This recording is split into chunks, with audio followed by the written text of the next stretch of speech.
Okay, now I'm at Twin Lakes at the Access, and I thought I'd walk around here and we get a little look here. Okay, here we go. Here we are. We're at the Access, and I'm just gonna start down here on this end. And Rick had a lot to do with, you know, helping to build this Access, and I don't know how much he did, but I bet he had a lot to do with these rocks being brought in. And there's a little sidewalk over here where they used to have an outhouse, but I think people abused it, and that's why they decided to take it out, because they just really didn't want to keep fixing it, because kids would come down here and mess with it. And I see that they have cleaned this out, even though the Twin Lakes Sportsman's Club has disbanded. It could be that the county is now taking care of this park. Yeah, this is the boat dock, which hasn't been rolled out yet. I used to come down here with Scratchy and with Sammy and chuck the tennis ball in there, and he'd go swimming out to get it. And this is Cody Lake. It looks like it's a smaller lake, but it's actually longer because it goes down around and around the corner. He's really long. Phelps Lake over here is like a big round, big puddle. And this one here, Cody Lake, is long and skinny, like a northern. The fish is also like a snake. So yeah, all these rocks, Twin Lake Sportsman's Club brought those in, and the fishing pier out here is a really nice one. And there's a couple of memory plaques here. This one here is for Elmer Fleetcheck Jr., co-founder of the Twin Lakes Sportsman's Club in 1988. And I'm sure that Rick knew him and knew him well, because he was always friends with Marion and Darla Fleetcheck Sapleka. So who's the other founder? Looks like the geese have been out here pooping. Oh well, this is a place that's designed for them to poop. The other memorial plaque out here is for Ben Barta, co-founder of the Sportsman's Club, 1988. That's when they put this in. And they really did a great work here, because this is lasting. And I'm going to take us for a walk down the pier here, and we get a look at how the water is. And it is a little bit twisted, because one year the ice had actually pushed it up onto shore and twisted it. You can see, it's springtime, so you can see somewhat to the bottom, but it's a pretty murky lake. And I've tried fishing out here numerous times, and I've never really had any luck off of the dock, because it's just really too weedy. But it's still a beautiful time to come out here and enjoy the scenery. And and there's ducks out here and stuff. It's just really calming and relaxing. Yeah, there's my shadow. Hi. So over here is the channel that connects the two lakes, and that's really the place where people catch fish. And I remember fishing there one time with Rick. He was catching bullheads. I don't think I caught a single one, and he caught like 30 of them. 30. And there's just something not right about that. Something not right about that. When he catch 30, I got zip. So I'm gonna, let's see. Yeah, I know I've been down here with both of my dogs. I've been down here with other people. I can't really think of who right off the top of my head. I'm just really enjoying the scenery and walking around and remembering, the times coming down here.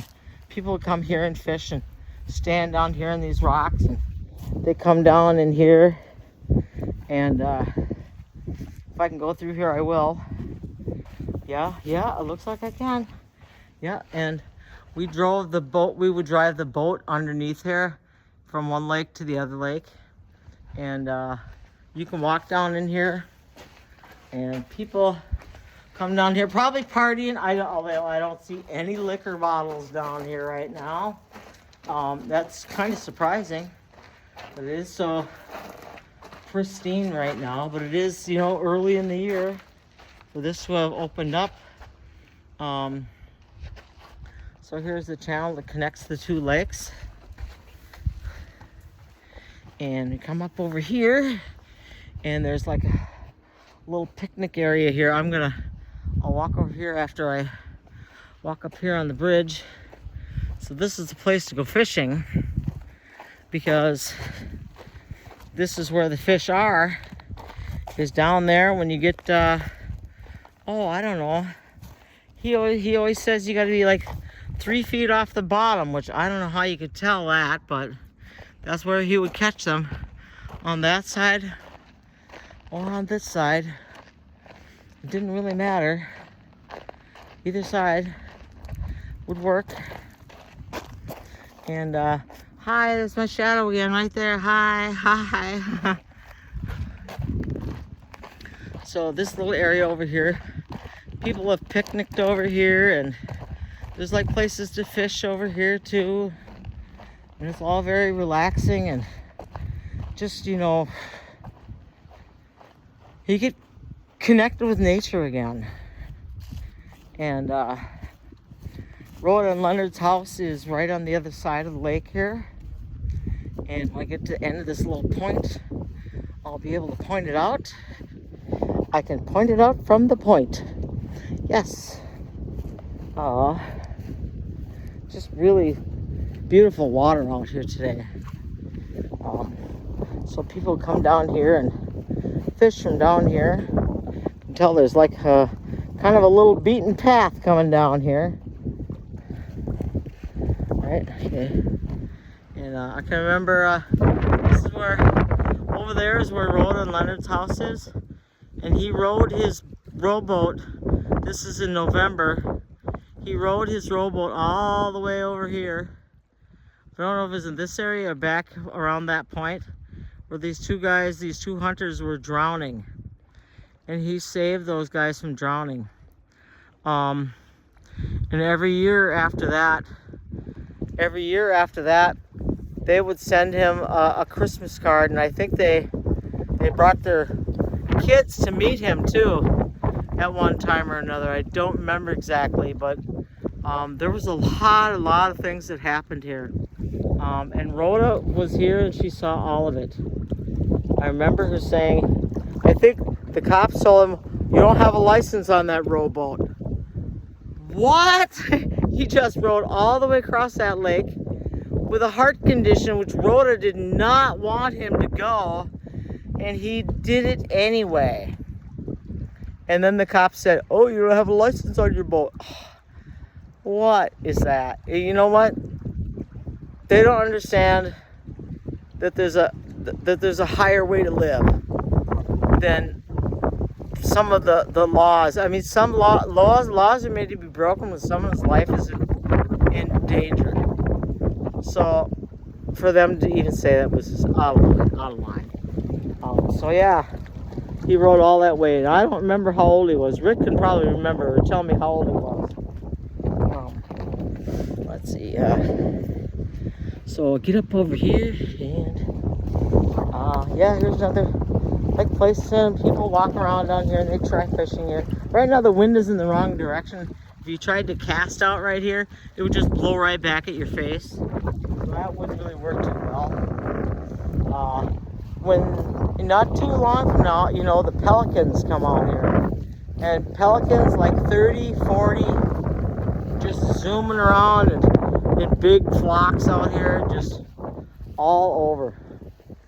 I see they've been doing a little bit of more beautification over here, and there is actually another boat ramp. The one with the the dock goes into Cody Lake, but there is also a boat ramp that comes down into Phelps Lake, and that is down here a little bit. I'm sure Rick remembers all the work that all that Sportsman's Club put into putting this place together. And my last stop is going to be the boat ramp onto Phelps Lake, which Rick, of course, has always called Phillips Lake. It's Phelps, like Michael Phelps, this famous Olympic swimmer with like 6 gold medals or whatever. Yeah, so I see somebody had been down here. There's tracks, I don't know what kind they are, maybe 4-wheelers. But yeah, there's the boat ramp going into Phelps. Hi, UPS guy. So that's it. This is it. So I'm ready to go back now and move on. So this has been our little tour of the Twin Lakes Access that was founded by the Twin Lakes Sportsman's Club, which Rick has been like a member of from the time from its inception. So there you go. So Rick, what do you think about sitting here for a while? Yep, interesting. Right? Okay. Well, you get to watch the video when we're stopped. Okay. So okay, we're gonna head off to the Fishtail Grill. Food. Yep. Bye.